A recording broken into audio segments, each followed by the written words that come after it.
Welcome to Child Talk. Today we have two wonderful women joining us. They're sibling rivalry experts, Mara Jenkins and Kaylee DiMatteo. Please give them both a warm welcome. Hello. Hi. Welcome, ladies. It's so good to have you. It's a real pleasure. Hi. I'm so excited. How are you both? Thank you. How are you doing? Great. Very good. Good. Thanks for joining us tonight. We're really excited to get to know you guys and to learn some things on sibling rivalry. Well, that's what we're here for. Great. First off, I think we're all wondering, what is sibling rivalry?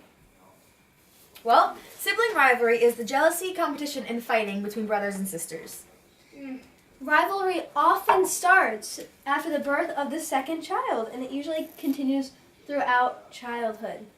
So you're probably asking yourself, why risk having more than one child? Well, How's your children's relationships will become close over time, and they will eventually work out their rivalry. There are many causes of sibling rivalry, but only a few are common in every household. Your children are trying to define who they are as a person and create individuality. Also, they think that their sibling is getting more attention from their parents, so children's age definitely affects the rivalry, you know. Some other causes are children think that a new baby will threaten the relationship between them and their parents. So they might start fights if they're tired, bored, hungry. You never know. And, the last common cause would probably be stress to the parents' lives. That normally causes it a lot. It makes the children get less attention from their parents, so. For the next segment on our show, we asked our Twitter followers what they wanted to know. Sydney Granville from Connecticut said, "Now that I know what sibling rivalry is, how can I get my kids to get along?" Well, it may seem impossible, but there are ways to make them get along. There are also many basics that you should know, such as don't play favorites. You know, it always causes big problems. Yeah. Don't compare your children. Enjoy all of their talents. Pay attention to patterns and conflicts. And make sure they know the difference between being fair and being equal. Right. And when resolving conflicts, do not yell or lecture. That's a big problem. It doesn't let the kids know what you're trying to tell. They're just focusing that you're upset. Let each child tell their side of the story. You might get two completely different things.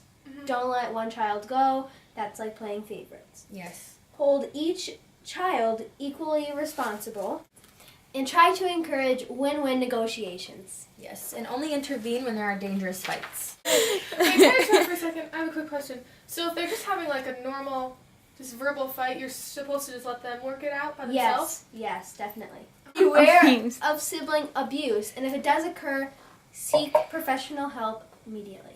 You do not want that to continue. You're right, and if your children do fight, be sure to make rules. There's no physical contact, no yelling or name calling, no fighting in the car, and no making fun of a child in punishment especially. She goes, All right, ready? It looks like Mara's getting a little frisky with the tea. I'll say it's all over my nose. Watch your elbow next time you go swinging it around. Oh, be sure, all you little guy. Stop it. Quiet down, quiet Don't down. happen again. Shut up! We have another question from Marley Sesso, all the way out in Alaska. She asked, how do family meetings help the family? Well, we'll tell you. You'll learn over these next couple minutes. Become pros. Try to have family Could you not? You were gonna learn today. Kaylee, stop. I'm serious. Try to have family meetings very often because they establish that everyone's opinion makes a difference. They allow families to find solutions to problems, seek understanding, and share opinions. They also build cooperation and responsibility. Also, when you're in a family meeting, be sure to discuss family issues, concerns, positive events over the past week, and clarify the issue to be discussed and determine solutions. Some rules for family meetings are everyone can talk, but no one has to. No one gets interrupted. It's okay to say what you really feel. And that's some basic rules to have. Also, everyone must listen and do not put anyone down. Our next question is from Dalton Malden in Florida. He asked, can meetings help create solutions? Can they?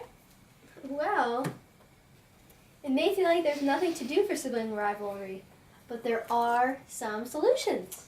When preparing for a brother or sister, give your child special time and notice when your child wants your time and make sure your child knows that you love them.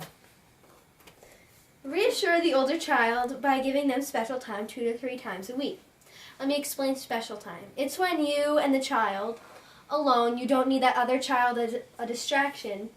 You sort of go into a separate room, you play with the child, do what they want, nothing too crazy, don't spoil them, but play some games just to make them know that you're still there for them, you still love them. And both parents should be doing this special time.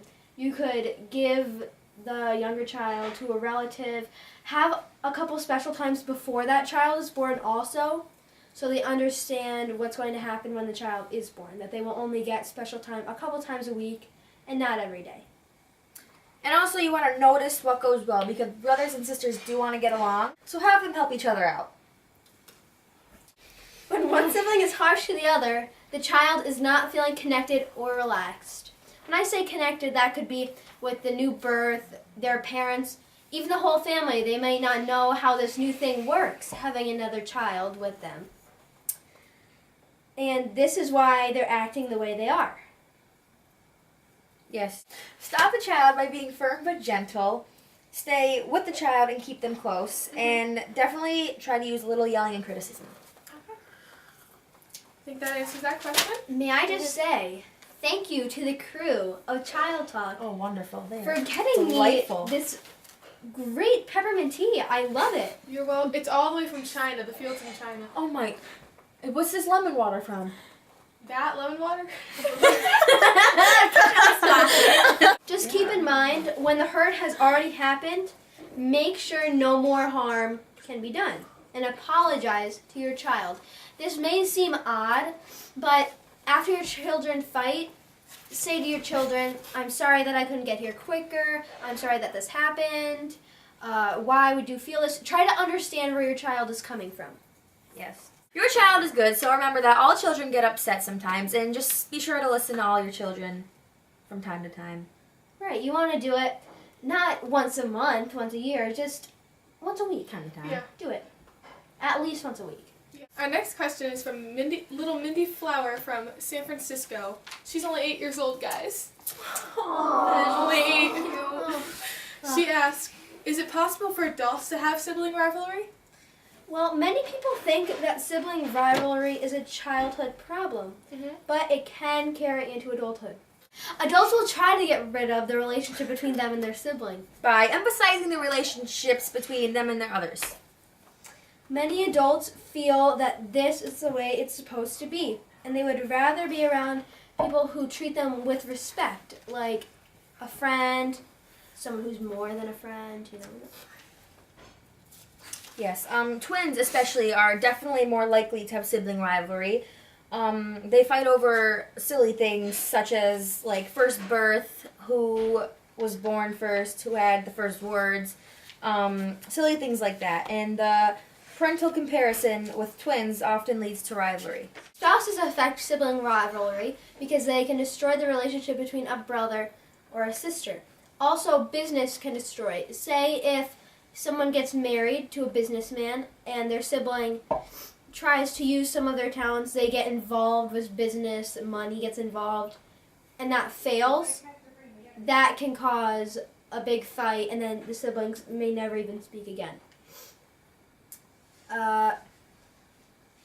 Someone's focus maybe will change from their sibling to their spouse. That leaves the spouse feeling kind of in the dust. They feel very neglected. Also, the siblings and spouse might not get along because spouses can be controlling of their new husband or wife. Physical abuse is definitely not an answer. When it comes to things such as excessive name calling and when siblings are rude to each other, it can be seen as sibling abuse, and so this is just another form of the sibling rivalry. Right. Well, that's all we have for you today. We really hope you enjoy. Oh, I did. We learned so much. Thank you guys Thank so you so much for coming out having. tonight. Take It's care. so great seeing Take you. care. It was wonderful being here. Thank you, everyone. All right, guys, that's all we have for tonight on so nice Child having Talk. you. Tune in next time. And good night. Bye.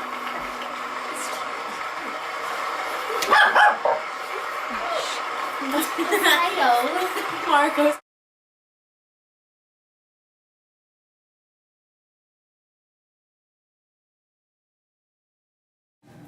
Hi, I'm Mara Jenkins. Today on Child Talk, we will be discussing sibling rivalry problems with Sarah White. Please excuse that last hiccup. Please come in here, Sarah.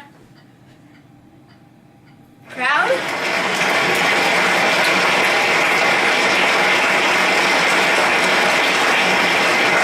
Hello, hi.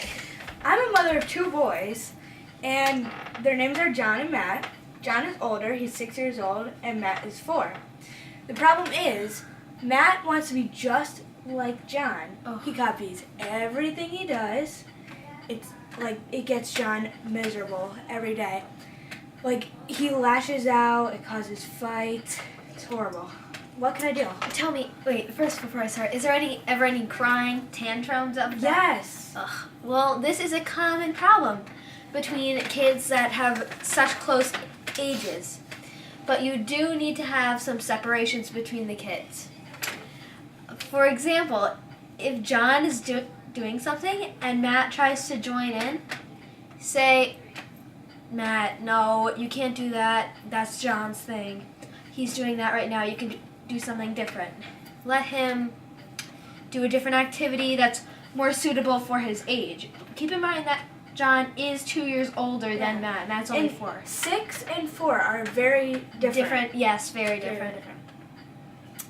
I like this advice, but that is not where the trouble ends. Oh, John goes to bed at around 9 o'clock right. on the weekends only. Okay. And he'll wake up at around 7 a.m.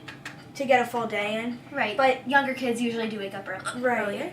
And his little brother, Matt, wants to stay up with him until 9, but he can't wake up at 7 then. And it gets John very mad that he wants to stay up with him. Right. Right. It's just terrible.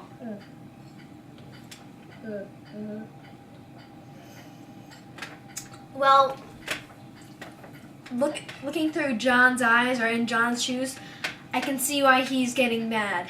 This is completely unfair, considering that John is in 1st grade and Matt is just starting preschool, just getting into school. Yes. They should definitely have different bedtimes. The next time this happens, you're going to want to pull Matt aside so you don't embarrass him in front of John. Like in the last episode of Child Talk, Yeah. we talked about how children should not make fun of those who are in trouble, so you don't want that to happen, so you're going to pull Matt aside, Yes. tell him that you have to go to bed and it's time for you. I know you want to stay up with your brother, but you're only 4, he's 6 years old, and since Matt already copies John, tell him that John went to bed at this time when he was 4 years old, so Matt will maybe copy that, and that would be good. Okay. Ugh. How was your day? Did I just ask? Oh, I had a great day so far. Great weather. I'm hoping that we go out to lunch after this. Mm-hmm. So, Me too. That'd be good for you. I know. With the kids, you have a day off. They're with a sitter. Yeah. So, Matt, he wants the same toys, food, and get this, What? even friends Oh my gosh! as John. And I always tell John, mockery is a form of flattery, but he doesn't want to hear it. He doesn't care. Mm-hmm. Right. These are all very big issues. A solution for food is at snack time, give them both different snacks. Don't give them both the same thing. So when Matt asks, could I have the thing that John has, say, no, I'm sorry, you have to eat your snack because John's snack is only for older boys, and you can't have that yet. You have to wait until you're 6. That doesn't mean never give it to him. You can, just Yeah. for this time. and then tell Matt that John ate that food when he was also 4 years old. As for toys, have Matt have his separate toys, John have his separate toys, and have a group of toys that they both share. They're only allowed to use each other's toys when the other one gives permission. Okay. And as for friends, Matt should only be around John's friends if he allows it or if he needs to. If you're at the park and you can't stay with Matt and John and his friends are running around, just have John keep an eye on him. But other than that, unless John wants him to be there, he should not be there. Okay. I love all of the tips that you gave me. I'm definitely going to put them in action. Oh, thank We you. had a great talk. I loved being here. Yeah, me Thanks too. for having me. Could I just ask, is there anything else that these boys share in similarities? Birthday months, anything like that? Well, their birthdays are actually very close, only 2 weeks apart. Oh, that's also a problem? Yes, so when the first birthday comes around, which is Matt's birthday, he gets some toys. Right. But then when John comes, if he gets a different toy that maybe Matt wanted, Right. he throws a tantrum. See, this is bad. This is very bad, but you know what you can do with that? So you said that Matt gets it, so you keep the toys separate because these are their separate toys that I was talking about earlier. And if Matt throws a tantrum, say, Matt, you need to stop. You don't want this anger to continue and escalate into a bigger sibling rivalry. You want to stop it at a young age. And the weird pattern here is I personally have a twin. Oh. And she was always more girly. I was into sports.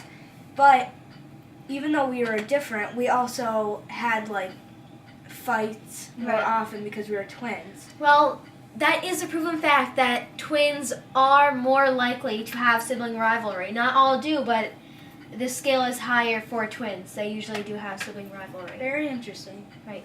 So, do you ever get together with your sister? Yeah, we are so close. Oh, okay. I was just wondering because sometimes adults push that other person out of their life completely. No, it wasn't as common. We had other friends. We had one other, two friends actually that were twins, Oh. and they were fighting way more often than we were. Yeah. So, May I ask, do you mind if I ask, is your sister married? no, she isn't. Does she enjoy your husband, or is she a little iffy about him? Does she get annoyed by him easily? She actually does get annoyed by him often. Yes, and I'll tell you why, so maybe you could fix this. Okay. When people get married, your sister is probably thinking that you're pushing her out of your life and bringing your your husband into your life. So she does feel neglected. Sometimes it does feel like a competition between the two. So once in a while, have lunch with your sister, go shopping, do some things. Yeah. I'm glad we had this little extra Yes, chat. I am. All right. Well, Well, thanks for having me, Maura. Thank you. Thank you. I really should be saying thank you for coming. So, everyone, I hope you tune in next week to watch Child Talk. Bye. Bye,